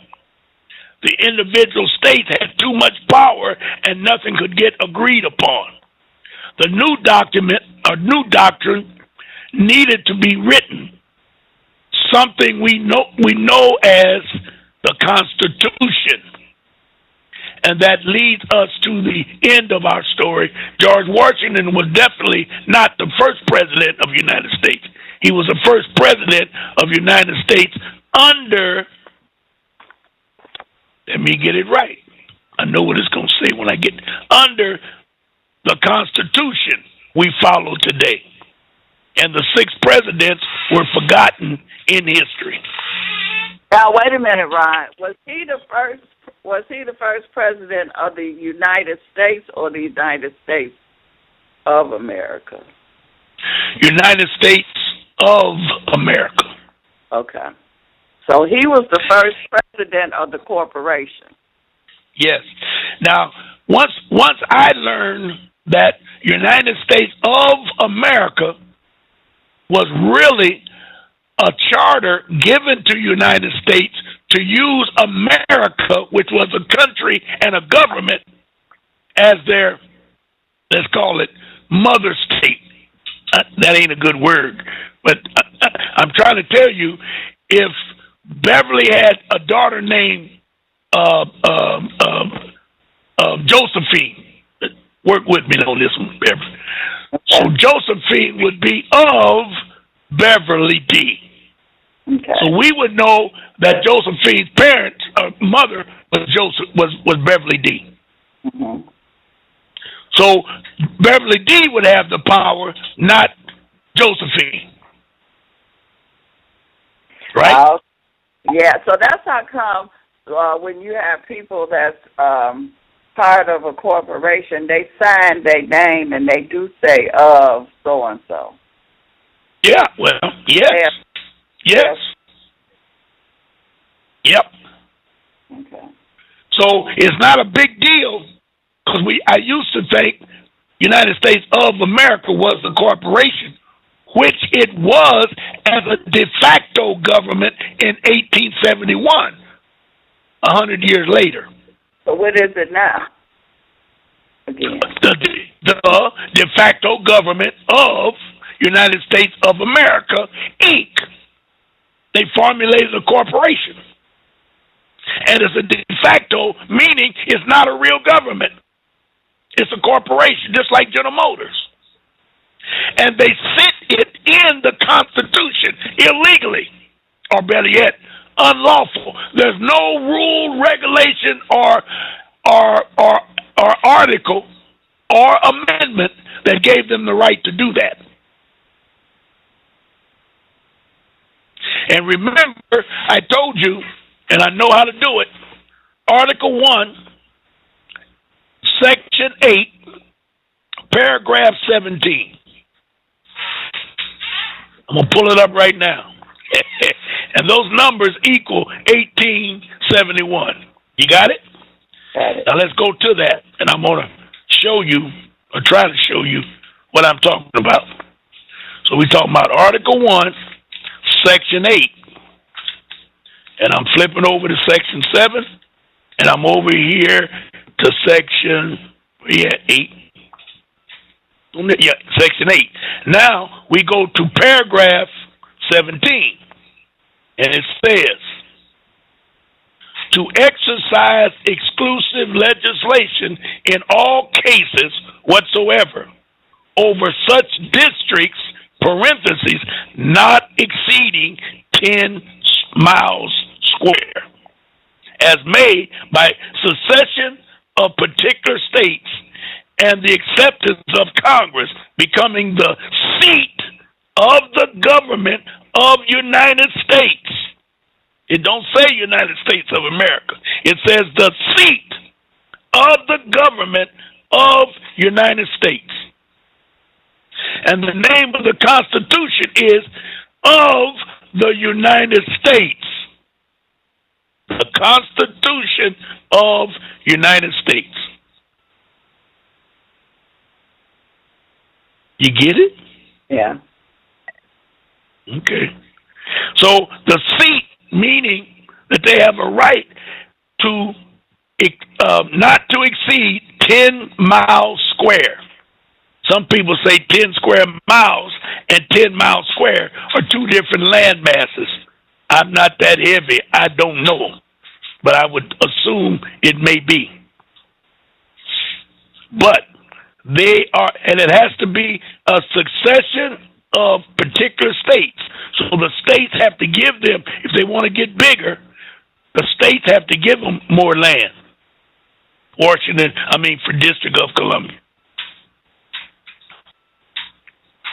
And we're looking at Article 1, Section 8, Paragraph 17. You dig it? And here's what they're supposed to put on that land. It says, it ain't no sentence. Only for the erection of forts, magazines, arsenals, dockyards, and other needful buildings. That's it, Bev.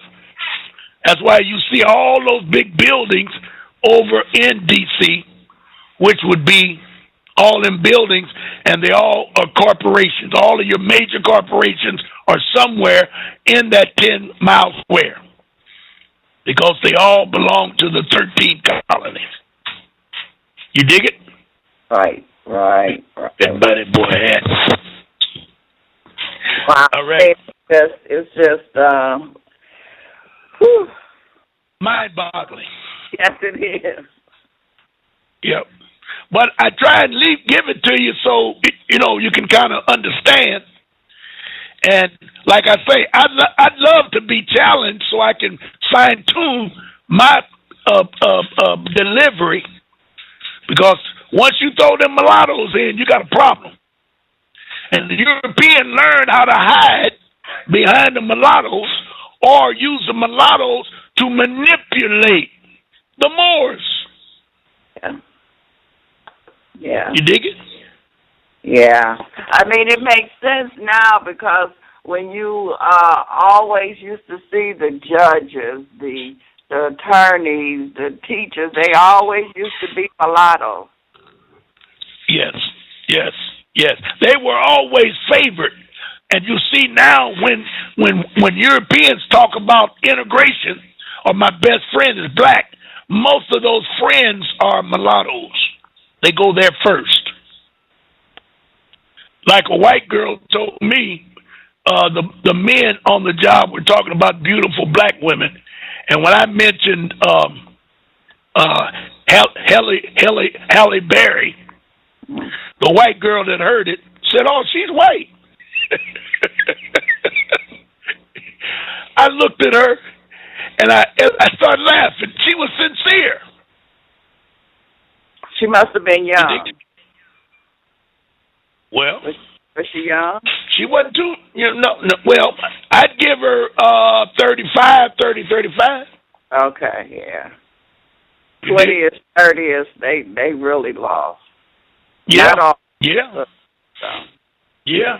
But now she was white now, so I don't think age had anything to do with it. It was just what she was taught.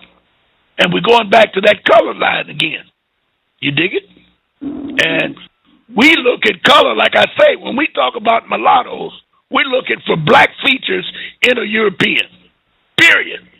We never think about looking for white features in a European, or better yet, in a black, because it just don't make sense. But there's a lot of them out there. 80-20 could be 80% black and 20% white. That's a little tan. You may not pass the bag test, the brown bag test with that combination. But if you were 20% black and 80% white, you may say, "Damn the bag test, I'm going to be a peckerwood." Go on over there on that side. Am I right? Yeah. Remember they made a movie about that, Imitation of Life. Remember that movie? Yep. That was a good one. What about Band of Angels with I'm looking at her. Yvonne DiCarlo. She played that black mulatto. And only a few of them knew she was black. She didn't even know she was black, because the guy that bought her raised her as a white girl until he died and they began to sell the property. The probate court came and took the plantation for taxes and whatever, and told her, "You in the wrong line. Get your black butt over there on that side with them slaves." And all hell broke loose. Did you ever see that movie? Clark Gable and Yvonne DiCarlo and Sidney Poitier. I didn't see that. Poitier was raised as a white boy, but he was definitely an African. But what's your name? Clark. God, I can't even call his name fast. Clark Gable raised him as a black, but sent him to school, and he was smart as a whip. Nobody fooled with him because Clark Gable was a powerhouse. And when Clark Gable saw Yvonne DiCarlo, he bought her $5,000 and raised her as his, fell in love with her. Unbelievable. Yes, baby. That's a pretty good movie. But it explains this mulatto thing, how it's a hang up. It don't bother me as black as I am, but I can see where it would bother them, those Europeans, because they need to get into certain areas and they need to send spies in. You dig it? Yeah. And then in addition to mulattoes, you got niggas that will accept favoritism from them and benefits and privileges and think they white. I'm the only one out here, and tell on everything you do. And everybody say, "Oh, that's a good nigga down there. He's a good nigga." I don't know why the rest of them niggas don't act like you. What kind of mess is that? I didn't know. You know what I mean? You get my drift? I get it. All right. You got any more phone calls? We get to what we got? 2.5. Yep. No, I mean, if you have any calls, any questions, anybody that's already on the line, you can raise your hand and push the number 1, and I will connect you with Ron. Other than that, Ron, I don't see any hands raised. Okay. Well, I hope we covered some areas, because once we I like to get in stuff like this because we've taken a short period of time, and I'm trying to explain what I know about it. And again, I don't know everything, and a lot of my knowledge comes from the gut. Well, I begin to read a lot of things that don't make sense, and then pretty soon I get thoughts and may read something and start locking stuff together, and then I start just talking and it all comes out. Right. So I got so much information and I do so much reading that it's easy for me once I get the right books, like this one that I'm looking at right here. What your history books fail to tell you. All right. Go ahead, take it. Okay, area code 972-948-972. Okay, thank you very much. My name is David Woods. Good evening, Brother Ron. Hello, Dave. How you doing? Yes, sir. I'm doing good. I joined the show late this evening, but I enjoyed the show. It's very informative. And good evening, this is Beverly D. I love your show. Good evening. Good evening. Yes, ma'am. I wanted to ask about Brother Asir. Do you know what he's going to speak on, Brother Ron? I don't, but whatever he talk about, I'm going to listen. He's going to talk about how the diplomatic part and the trust part of it. Whoa. Okay. That's going to be awesome show. That's going to be this Sunday? Yeah, Sunday at 9 p.m. Eastern Standard Time. Okay. I will be sure to I'll be there, Ben. I know. I'm going to, I'll see your number on the dashboard. All right. Yes. All right. I'll be there, and because I want to get more info on the trust. Okay. And everybody needs to tune in on the trust. Dave, you need to be there. Yes, sir. Okay. Did you have a question, Dave? I joined the show late this evening. I just I speak to Brother Ron often, and I just thank him for educating us. I went to college. I'm from Tulsa, Oklahoma, and my parents used to give me a lot of information about how things were back in the day, and but there was always a missing link. And my father's side of the family are what you would call Black Indians, and they go back a couple of hundred years between Oklahoma and Louisiana area. Kind of trace them all the way back to Mississippi. They migrated west. Yes, sir. Yep. And but they don't look like the people that's in the the books, though. They are dark skinned with kind of curly, wavy hair. Very dark skinned people. Even though my father is not as dark, but his side of his family was dark Indians, or what they would call an Indian. I mean, you just have to see him, Brother Ron. One day I'll probably get a chance to take a picture of him and send it to you, but it just kind of surprised me. Yes, sir. So I got a good friend out there in Tulsa. Mm-hmm. Oh. I got a good friend out in Tulsa. I met in the military, and I'd love to hook up with him and see some of that stuff. But did you ever talk to your grandparents? You got grandparents out there in Tulsa? in that area? Oh, they passed on. I just have relatives. Most of them passed. Yes, sir. They passed on, but I go way back. I just used to travel with them as they would go take care of them and try to check up on their property and whatnot. But I would just see them, and they would look, they were black, what you call black people, but they just kind of have different, features. I mean, dark-skinned black people, but their hair texture was kind of different, and I was just kind of wondering where these folks came from.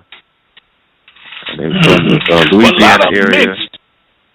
Yes. Mm-hmm. The down there they had the Geechee, those gully wars. That's another one we need to deal with, Bev.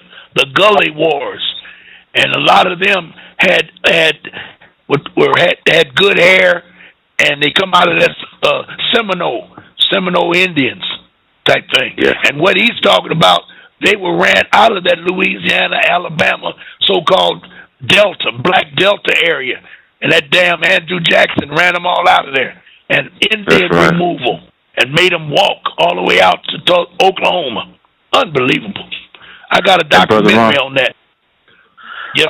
Oklahoma still has they still have about, at one time it was supposed to be an all-black state, but they still have about 12, 13 black towns that are still operating right now, like Boley, Oklahoma, Redbird,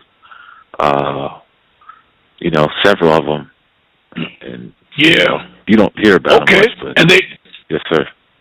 They doing pretty good. What about corporations? They got money in there? Are they got jobs, I should say, or are they agriculture or what? Well, farmers? They farm areas. They live in. I don't know how they've been able to really make it this long, but they are still operating like Taft, Oklahoma. There's about 10 to 12 of them still operating with populations.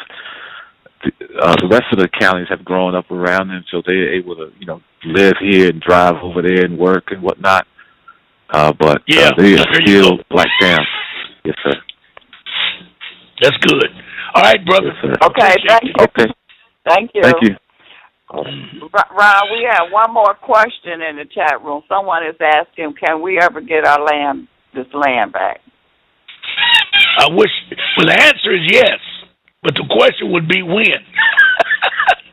And I can't give you a when. But they know, everybody knows that that they got to give it up. And if you look at it from a Moorish perspective, you can see that they're making moves to give it up. Some of the information I gave you tonight, if you research it, you'll find that they're making rules, regulations, and laws to make the United States do what they're supposed to do. The question is, are we ready for it? And my answer is no, because we don't, I don't want to say no, but we don't have enough people studying to understand what it's all about. We need to know the history so we won't fall back into this again. They could give us, like I told my wife, if and she got so mad at me, if you hit the lottery for that $4 million, it'll be gone in 6 months. Kmart's, Macy's, all in places tear our booty up. It'll be gone. Yeah, give it right back to them. Give it right back to them. We need to understand. That's why that lottery is so good in different places. And these casinos, every time we hit, we turn around and give it right back to them. Yeah. So it ain't for me to tell you what to do with your money, but this is what we got to study and learn how to take care of ourselves so we won't get caught up in this madness again. Okay? Well, we're learning thanks to people like you, Ron. We're learning. All right. We're waking up. Okay.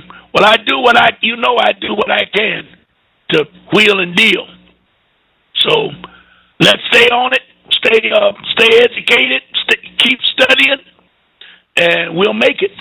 Yeah. That's all I can say. We will make it. All right? Okay. Well, thank you, Ron. I appreciate you as always, and I'll talk to you before Friday, but we'll come back on Friday. Okay. All right. And peace and much, much love. All right.